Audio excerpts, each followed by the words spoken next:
Welcome back to another episode of the Chips and Chows podcast. We would like to first thank our sponsor, Stockroom East. They are an amazing collaborative workspace here in South Bend. With us today is Gelasius Morgan. He's the executive director of the Sankofa Media Group and is someone who's passionate about social issues, change, and just overall a great guy. So Gelasius, Dave, and I actually went to high school together, but fast forward, or going back in time probably almost 15 years, Gelasius and I went to elementary school together.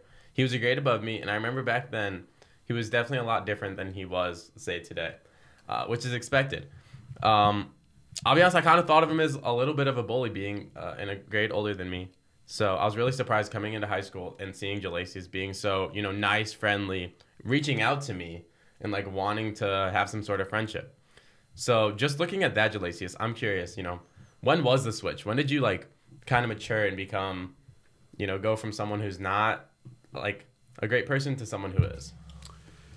So at the age of 13, I made a big change with myself. I decided to mature basically and make a change with myself because I realized that, being a jerk and just being an overall terrible person isn't, beneficial. And it's also a terrible thing to be that way. So like what prompted that change? Like what moment? It was just like you woke up, you're 13 years old, and it's like, man, I feel like I'm a jerk all the time. I'm going to be nice today. And then it just carried on for the rest. Yeah, that's a good way of saying it. Yeah, Okay. I just woke up one day and I was like, you know what? I'm going to stop being an asshole. Okay. Yeah. Why do you think that you were one in the first place? I mean, I'll be honest, as a kid, I was one too. You know what I mean? I mean, I was like entitled. I was very spoiled by my parents. And I was, just an entitled, spoiled brat, basically. I mean, I guess it's when everything's given to you, it kind of just like, it's hard to stay humble and whatnot. And you see a lot of kids that are entitled and they don't know how to like use it just as like, not as like, use it as leverage rather than an advantage and whatnot. You know what I mean? Yeah. So they use it to help themselves, but like they bring other people along the way, not just like put other people that are lesser than them down. So. Yeah. So even going further back in time, grew up in South Bend, right? Yeah, I'm originally from Detroit, Michigan, and I was raised here in South Bend, Indiana. And my family and I moved here in 2005 when my mother became an employee and professor at the University of Notre Dame. Yeah, so I mean, we're from South Bend too. Take us through your childhood, basically, right? Some of your favorite moments, and just growing up in South Bend like we did. Okay, so like I said, my family moved here in 2005, and I enjoyed going to Notre Dame football games, and I enjoyed the friends that I made through the years, and I also enjoyed like meeting like certain people in South Bend. Like I enjoyed meeting Mayor Pete Buttigieg, who I thought was a cool guy when I was younger, and I enjoyed meeting all the Notre Dame athletes throughout the years that have come to the university. Yeah. Okay, so going back to like Mayor Pete, or you can go, Joey, actually. Well, I was gonna say, I was gonna do the exact same thing. Yeah. I'm curious, was it meeting Mayor Pete Buttigieg that got you so passionate about social change? That's it. Or like what was that moment? So looking at the election of Barack Obama in 2008, and also... So when you were about 5 years old? Yeah, when I was 5 years old. Yeah, when I was 5 years old, looking at the election of Barack Obama in 2008, and also looking at our local leader, Pete Buttigieg, in 2012, that seeing that inspired me to want to get involved and stuff and get active in my community. And how have you been active in your community? Because there's plenty of ways you can get active in the community, and you chose the politics route, which is a crazy route to go into before you're even a teen, 5 years old and whatnot. Yeah, 5 years old. But I mean, like, yeah, he wasn't just posting like Instagram stories. Like you were actually someone that was like going out and trying to organize stuff, right? Yeah, so in 2019, I became one of the co-founders of our local Black Lives Matter chapter. And How did that become about? So basically, like we got together with a group of people in South Bend got together, and we formed Black Lives Matter South Bend. And we also got in contact with the global chapter and became a member of Black Lives Matter Global Network. Okay. Yeah. Wow. Yeah. So, what have been some of like the social changes that you have trying to do in South Bend? And like, I mean, like we said, even before you were a teenager, social change was something that you were really passionate about. So can you talk a little bit about that? Okay. So in 2019 and 2020, we, with Black Lives Matter South Bend, we organized like a lot of protests and group meetings to make better change here in South Bend, Indiana, and try to make better change in the country. because there was a lot of disparities and crises happen in the black community and also the working class community throughout the United States. So we basically organized together to implement better policies in our local city government to benefit the working class community. And do you feel like that had been accomplished, or do you feel like it's kind of been like protested and whatnot, but it's kind of been pushed under the belt? It's been pushed under the belt by the city. Okay. We still have a lot of improvement to continue. That want to be made, but Yeah. it's kind of like there's a bunch of roadblocks and delays that are happening. Yes. It's a lot harder than you'd think, right? It is a lot harder than Yeah. you think. You can't make change in a day. Yeah. Like, the saying goes, Rome wasn't built in a day. That's right. Yeah. And So South Bend's going to become Rome. yeah, you think South Bend's become Rome or Under Gelasius' wing. Oh yeah, I wouldn't call South Bend Rome. I hope it doesn't fall one day. I actually want to see South Bend grow into a prosperous city. Yeah. Yeah. Yeah, I guess we wouldn't want it to be Rome then, David, right? You wouldn't want it to fall in one day. Yeah, I guess not.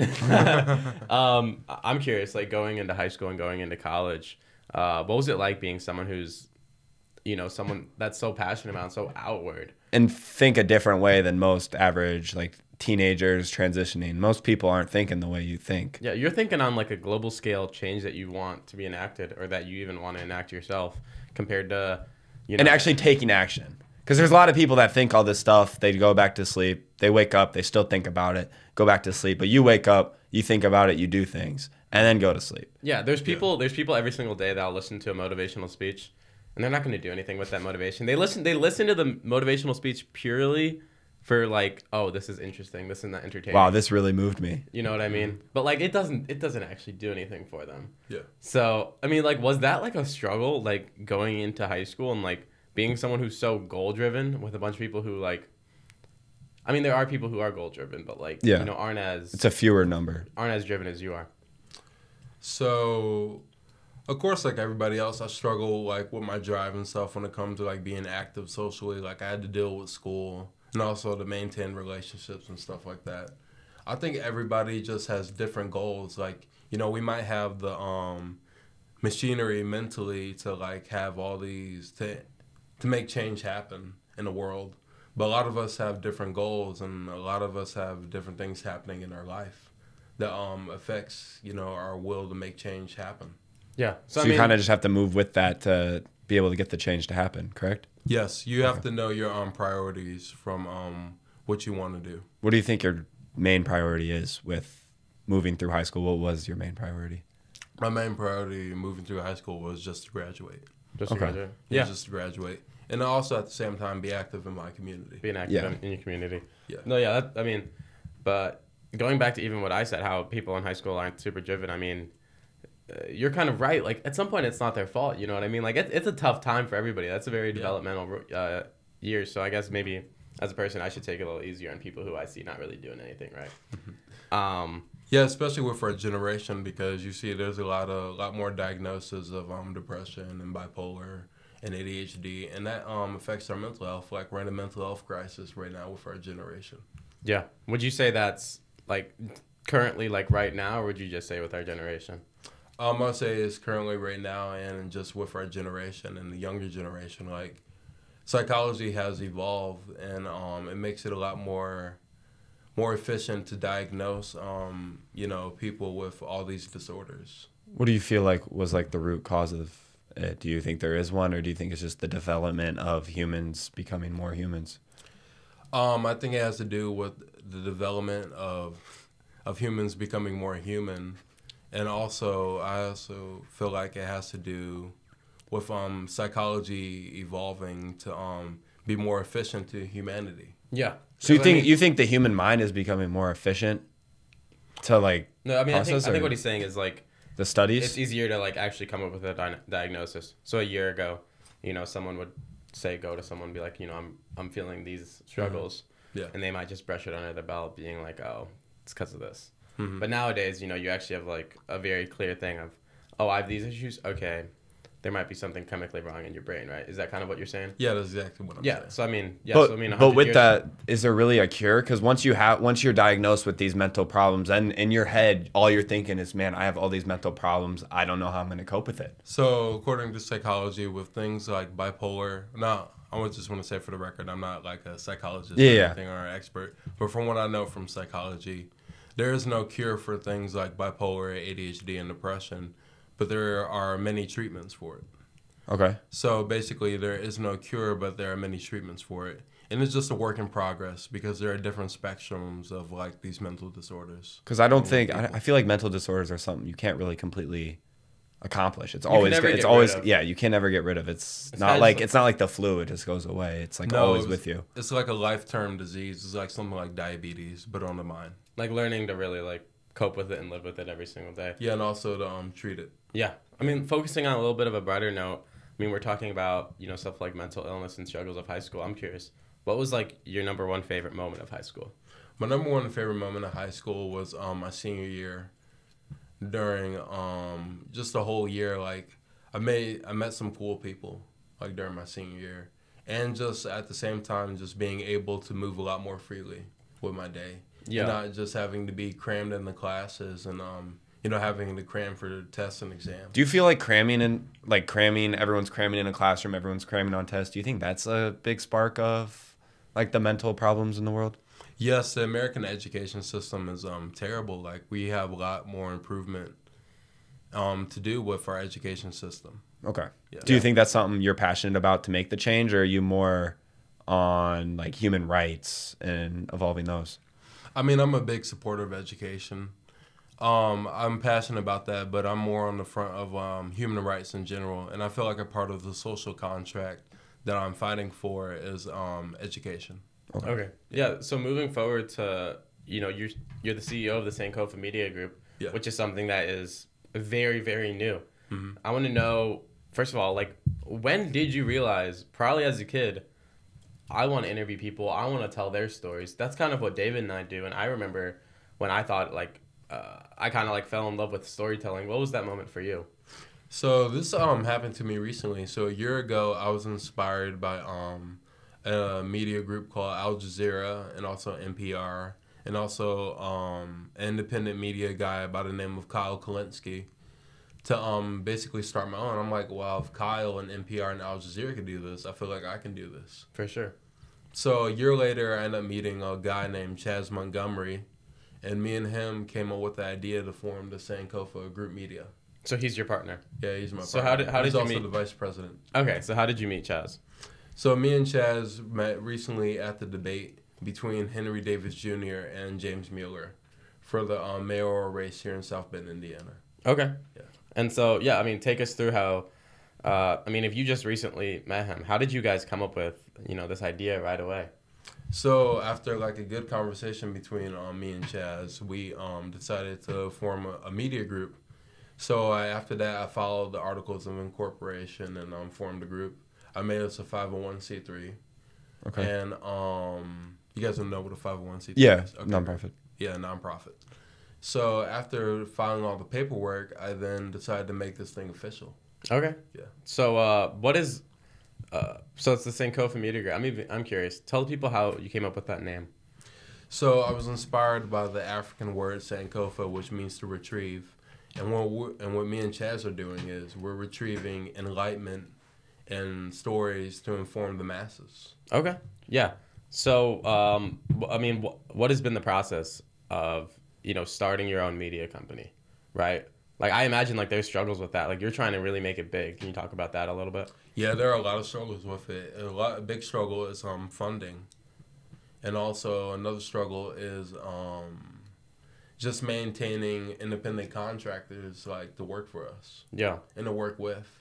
And another big struggle is our daily lives because, we have, like, a lot of struggles and stuff to take care of in our daily life. How do you manage all that to still be able to move forward and accomplish what you want to accomplish? So, basically, I set up a schedule. Okay. And organization? Yeah. It's key. Organization and communication is key. Yeah. Okay. Yeah. So, what's your mission with Sankofa? My mission with the Sankofa Group Media is constantly inform the masses. That's my number one goal. And inform the masses on what? Right? Inform the what's your masses niche? on local news, global news, and national news. Okay. From an independent way, you're not trying to favor either side, is what you're saying? Yes. Okay. And also, we're not affiliated with any other corporation. Okay. We're independent media. Okay. So who have you interviewed so far, and then who are you looking to interview? And then, I'm sure it's not just interviews. So, like, what else are you guys trying to do? We're also trying to organize a podcast and also get our brand out there. So we've interviewed local leaders such as Jordan Geiger, Nick Hammond, Lori Hammond, and Raphael Morton. And we're on set to interview Representative Ilhan Omar of Minnesota. Can you talk about that? Because, that's a big name that millions and millions of people know. Yes. So I'm setting up an interview with Representative Ilhan Omar to ask her about the state of democracy and many other topics. And I'm on set to interview the president of Notre Dame and also the mayor of Detroit. Wow. So that's a very different, like, each person's different. What are you trying to get out of all three? Is it going to just be like articles written about them, podcast interviews? Like, what exactly is what you're pushing out? What kind of content? So the content that we're pushing out is making articles and podcast episodes. Okay. And we're going to ask them about various topics going on throughout the world and the United States of America. Yeah. So you're not just doing this for fun. You're doing this because, like, you're pushing for good. Yeah. Right? Like, I'll be honest, like, David and I are pushing for good too, but like, we do this because it's fun. Yeah. You know what I mean? Like, I have fun sitting down with someone like you. Sure, I think I'd have a lot of fun sitting down with Ilhan Omar or Barack Obama or various other people just because of their big name. But I think that would be kind of, I'll be honest, I'll be scared to do that. Yeah. Do you not feel any, like, you don't feel any fear for that? Like, to meet with someone who has such a big name who's very polarizing? No, I don't, because I feel like, that's another part of our goal is have thought-provoking content. And I'm willing to hear, information from both sides of the aisle, like left and right. So from the thought-provoking, where do you feel like you've become so thought-provoking? Because deep thinking is something that's like not really taught. It's kind of like you self-do it. Mm-hmm. Where do you feel like all your deep thinking and self-provoking thoughts come from?